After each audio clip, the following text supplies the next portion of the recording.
KKR এর assistant coach নিয়ে বড় আপডেট বেরিয়ে আসছে। আমরা কিছুদিন আগে কেকেআর অনেক জল্পনার মধ্যে কিন্তু তাদের যে মেন্টর গম্ভীরের রিপ্লেসমেন্ট হিসেবে কিন্তু ডিজে ব্রাভোকে কিন্তু তারা অ্যানাউন্স করে দিয়েছে অফিসিয়ালি ভাবে। আমরা সবাই জানি যে গৌতম গম্ভীরের পারফেক্ট রিপ্লেসমেন্ট হয়তো না হলে কিন্তু ডিজে ব্রাভোর প্রচুর অভিজ্ঞতা আছে।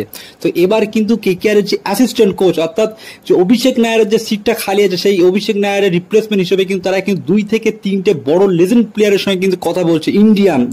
সেটা সুরেশ রায়না হতে পারে, যুবরাজ সিং হতে পারে, তারপর ইরফান পাঠান হতে পারে, বা কেকেআর এক্স প্লেয়ার যে প্লেয়ার কলকাতাকে একবার চ্যাম্পিয়ন করেছিল সেটা হচ্ছে বিসলা। এই কটা নামের মধ্যে কেকেআর কিন্তু একটা নামকে কিন্তু সিলেক্ট করতে চলেছে। তো কেকেআর এই 4টে নাম কিন্তু তাদের লিস্টে আছে, সেটা হচ্ছে সুরেশ রায়না, ইরফান পাঠান, যুবরাজ সিং আর বিসলা। এই 4টে নামের মধ্যে কিন্তু একটা নাম কিন্তু 8 থেকে 10 দিনের মধ্যে কিন্তু অফিসিয়াল অ্যানাউন্স করতে চলেছে। তবে মেবি কিন্তু সুরেশ রায়না